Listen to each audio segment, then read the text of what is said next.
Bon, au moment où je fais la vidéo, là, il est minuit 30, le 23 janvier 2024. Les gars, c'est la meilleure CAN de l'histoire. Non, franchement, c'est l'une des meilleures compétitions de l'histoire du football. Je n'exagère pas. Les gars, je n'ai jamais vu ça. On n'a jamais vu ça. Cette CAN n'a aucun sens. Il s'est passé que des trucs de fou et on n'est même pas à la fin de la troisième journée. La Côte d'Ivoire, pays hôte, un pays qui accueille les gens, hein, l'hospitalité, s'est pris 4-0 par la Guinée équilatérale. Je comprends pas, les favoris n'ont plus aucun sens dans la CAN. On avait dit l'Égypte favori, ils n'ont pas gagné un seul match en 3 journées. Ils ont fait 3 matchs nuls et ils sont qualifiés quand même. Je comprends rien. Ils se sont qualifiés à la 90e minute contre le Cap-Vert. Entre-temps, le Ghana menait 2-0 contre le Mozambique et se sont fait remonter en 3 minutes, les gars. C'est-à-dire que le Ghana avait... le Ghana était qualifié en 8e et ils se sont pris 2 buts à la 90e minute contre le Mozambique. C'est-à-dire que l'Égypte a assuré sa qualification à la 90e. Le Cap-Vert a égalisé contre l'Égypte. Le meilleur match de la CAN, sans compter Guinée équatoriale, Côte d'Ivoire, c'était Mauritanie-Angola, où il y a eu 3-2 et des buts venus de nulle part. Est-ce que vous avez vu le missile de Aboubakary Koïta? Déjà, la Mauritanie dans leur équipe, ils ont un joueur, son nom c'est AK-47. Bah, ils ont des missiles dans les pieds. Les gars, en vrai, je suis content. Je sais même pas par où commencer parce qu'il y a eu que des dingueries. Je pense que là, on va se rappeler toute notre vie de cette CAN. Et c'est pas pour exagérer. Vraiment, dans cette CAN, les gars, il y a aucun favori. Le Cap-Vert était la première équipe qualifiée en 8e.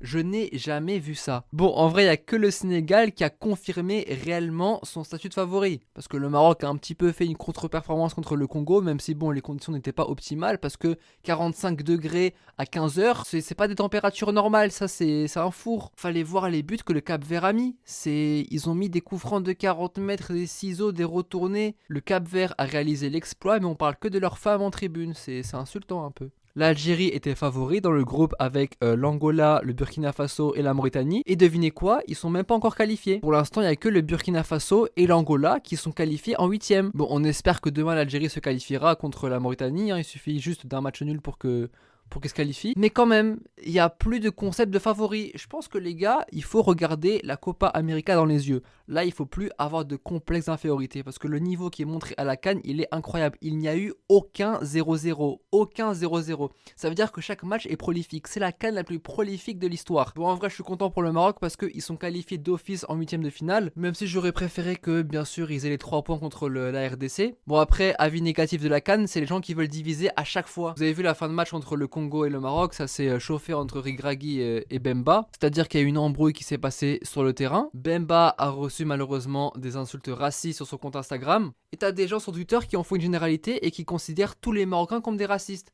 Je comprendrai jamais le cerveau des gens, il fonctionne pas normalement. C'est-à-dire qu'il y a quelques personnes qui ont insulté Bemba, et après t'as des gens qui prennent ces personnes et après ils en font une généralité sur tout un pays. Ils vont dire, ouais, le Maroc c'est un pays de racistes, c'est un peuple de racistes, boycotter la CAN 2025, mais on est où là? C'est quoi vos cerveaux finis à la pisse? Parfois j'ai l'impression que les gens ils tweetent juste pour avoir l'attention, juste pour avoir des stats, ça leur fait vivre en fait. Les Marocains c'est pas nos frères, c'est un peuple de racistes, pourquoi vous allez chez eux? Mais en fait la vraie vie c'est pas Twitter en fait, hein. La vraie vie c'est pas Instagram. Va au Maroc, tu verras comment c'est tout. Bien sûr qu'on condamne les racistes. Bref, n'écoutez pas les gens qui cherchent à vraiment nous diviser à chaque fois. L'Afrique se doit d'être unie, bien sûr que les Noirs et les Arabes, on est frères, les Congolais c'est nos frères, bien sûr que oui. Bote Nayo, Nalobakaka Kamoke, Naekolo Kalingala Posa Monoko Yakitoko. Bien sûr qu'on est amis, bien sûr qu'on est ensemble. On espère que la RDC ira en 8e de finale. Et puis voilà, la CAN c'est pas une télé-réalité. Faut arrêter avec Mbemba, qu'est-ce qu'il a dit, Regragui, qu'est-ce qu'il a dit, et si, et ça. Mais c'est quoi?